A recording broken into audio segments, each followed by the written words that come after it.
Fala galerinha, beleza? Então vamos hoje começar mais um Dissecando a Diretriz. Dessa vez falando sobre a diretriz de dislipidemias. E aí eu vou trazer mais precisamente a atualização de 2020, certo? Para poder a gente discutir um pouco mais sobre qual é o que tem de mais atual na abordagem, nos conceitos, nas classificações, nos diagnósticos da dislipidemia, tá certo? Então hoje, a primeira aula, a gente vai falar um pouquinho sobre os processos fisiológicos e principalmente o precipitar do processo patológico, então a patogênese das dislipidemias, que é o que a diretriz trouxe inicialmente, que vale a pena a gente discutir para vocês entenderem a base dessa doença, tá bom? Então vamos começar trazendo um pouco do conceito que a dislipidemia nada mais é do que a presença de níveis elevados de lipídios no sangue. A grande questão é que não é só a elevação dos níveis de lipídios do sangue, são elevações dos níveis de lipídios no sangue que precipitam um maior risco cardiovascular. Esse é o conceito-chave das dislipidemias, tá certo? E para a gente entender quais são os lipídeos que a gente está falando, a gente tem que lembrar dos 4 principais lipídios orgânicos para a gente, que nosso organismo se utiliza, que estão por aí fazendo suas diversas atividades metabólicas.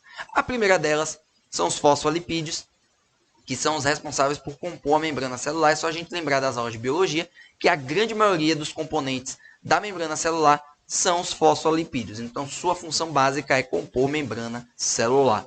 O colesterol são moléculas que estão envolvidas com a formação de hormônios esteroides. E aí tem os hormônios sexuais, por exemplo, tem aqueles hormônios que são produzidos pela suprarrenal, tá certo? Então, todos eles aí são formados a partir das moléculas de colesterol.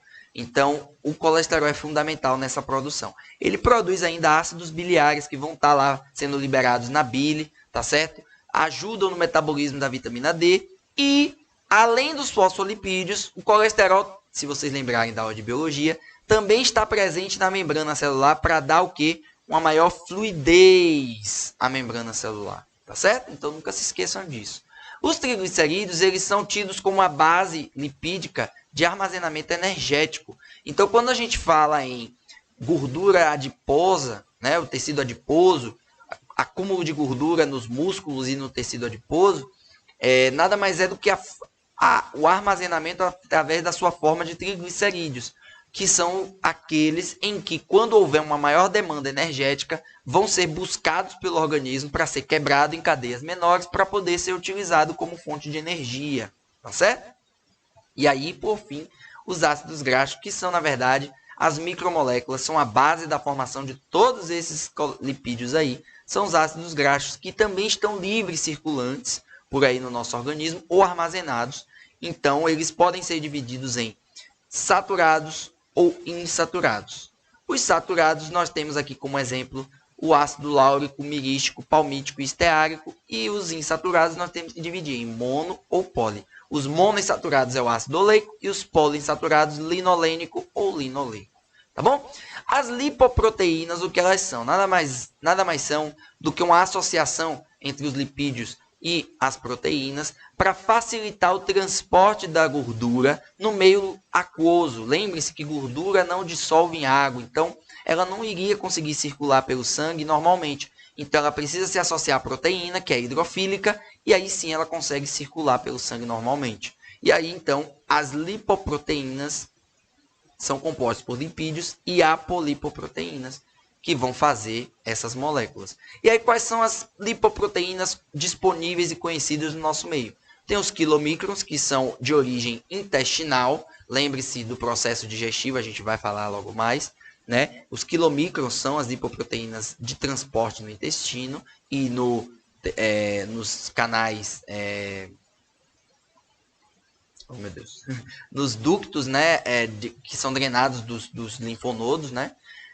O VDRL é formado a partir do fígado, e aí o VDRL é uma lipoproteína formada à base de triglicerídeo, diferente das outras que é formada à base de colesterol, em que o LDL e o HDL são os principais representantes.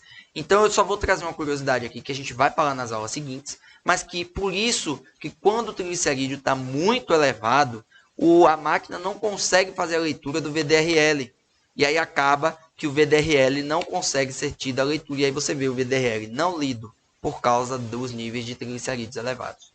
O IDL e o LPA são lipoproteínas conhecidas, mas que ainda não se tem muito conhecimento, então acaba que não se tem uma noção de qual é a sua real aplicabilidade, o que elas realmente fazem, qual é a sua importância ou não para o nosso organismo. Então, o metabolismo ele começa assim. Nossa ingesta alimentar, a gente basicamente ingere triglicerídeos, tá certo? Na nossa dieta. Essa gordura ingerida vai chegar no nosso intestino e, através da lipase pancreática, vai ser degradado em 3 componentes: ácido graxo livre, monoglicerídeos e diglicerídeos. Tá certo? A partir daqui, eles vão, através do ácido biliar, lembre a bile, emulsificar essa gordura e formar o quê? As micelas, para facilitar a digestão e transporte. A partir das micelas, elas vão ser absorvidas pela borda em escova dos enterócitos, daí vão ser drenadas para o sistema linfático, onde vão estar circulando quilomicrons e ácidos graxos livres, que vão chegar, enfim, na circulação sanguínea. Quando chega no sangue, a partir do sangue, ela vai ser distribuída para alguns tecidos, como músculo, tecido adiposo e fígado. São os 3 principais locais que vão chegar essas proteínas, essas lipoproteínas, através da lipase lipoproteica, que vai facilitar esse processo aí. Chegando no fígado, por exemplo, o fígado pega essas quilomicrons, que veio lá dos triglicerídeos, e converte ele em VLDL. A partir do VLDL, ele vai ser, então, quebrado na corrente sanguínea pela lipase lipoproteica em ácido graxo livre. Esse ácido graxo vai alcançar os outros tecidos, como músculo, tecido adiposo e tudo mais, onde ele vai ser utilizado para suas várias finalidades, ou ele vai voltar também para o fígado, onde o fígado vai produzir o IDL e o LDL. E a partir destes daqui, agora sim, eles vão, através do CETP, ser convertido. O LDL pode ser convertido em HDL ou diretamente ficar como LDL, onde ele vai agora alcançar a corrente sanguínea. E aí, nós temos que diferenciar o LDL, que é a lipoproteína de baixa densidade, ou low density lipoprotein, e a HDL, que é o high density lipoprotein, lipoproteína de alta densidade.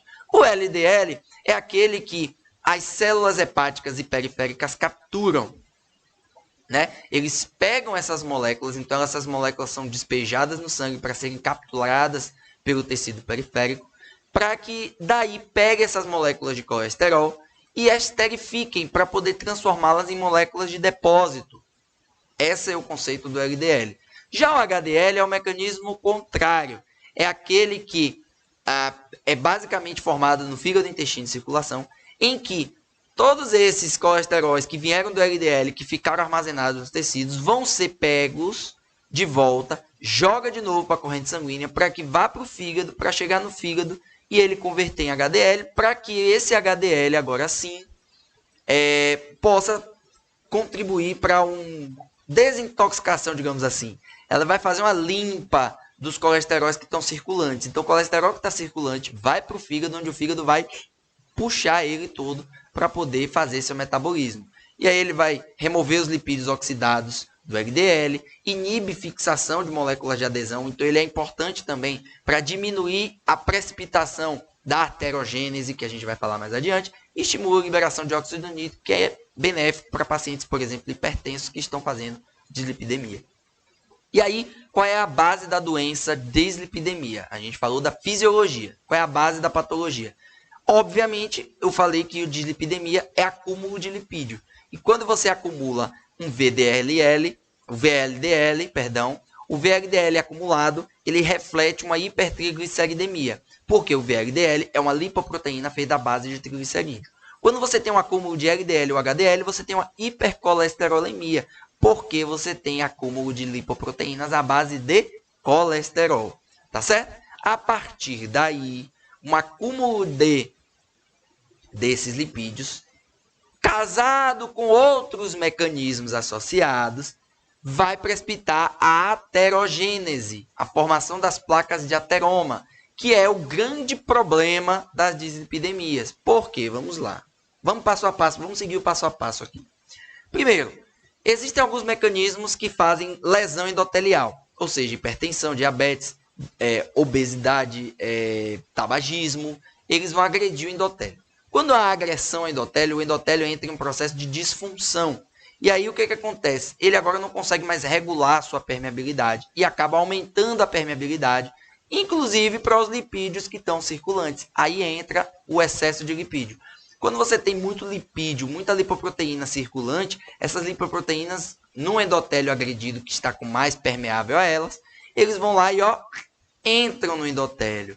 Quando entram no endotélio, eles são absorvidos pelos macrófagos teciduais. Esses macrófagos do endotélio vão acumular esses lipídios e formar as estrias gordurosas que podem evoluir para a formação de placas de ateroma, dependendo do processo inflamatório. E daí, inicialmente, você forma uma placa estável, porque a placa é resultante de um processo de inflamação aguda endotelial, e aí você tem as células gordurosas lá embaixo, e em cima você tem basicamente colágeno. E daí a placa é tida como estável. Então siga a escadinha. O LDL vai ser oxidado, vai expor os epítopos dele, que vai deflagrar uma nova adesão molecular, que vai formar, enfim, a sua placa. Começa como estria e evolui para placa, tá certo?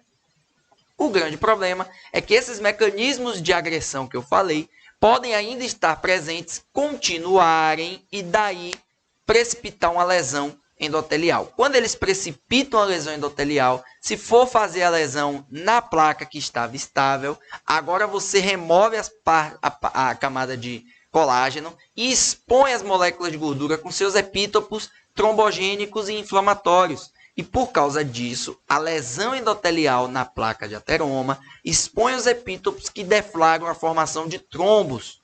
E estes trombos que se formam na placa de ateroma podem obstruir na mesma hora o vaso, onde ele fez, ou se desgarrarem e circularem por aí e alcançarem alguns vasos, como o vaso cerebral, como a artéria cerebral, pode alcançar as artérias coronárias, artérias renais e fazer o que? AVC, infarto, doença renal. Então, é por isso que a dislipidemia ela é um fator de risco importante para a aterogênese e para as doenças cardiovasculares. É através dessa cascata toda que surgem esses problemas. Tá certo? Então eu espero que com isso vocês tenham, enfim, entendido essa primeira parte da Dissecando a Diretriz, falando sobre a diretriz de dislipidemia, que possa ter compreendido um pouco a patologia em torno da dislipidemia e tenha ficado, enfim, mais claro para vocês. Tá certo, galera? Então é isso aí. Um grande abraço. Eu peço antemão que se vocês puderem seguir a gente nas redes sociais, acesse o mrplus.app para poder saber um pouco mais dos nossos conteúdos. E é isso aí. Um grande abraço e fui!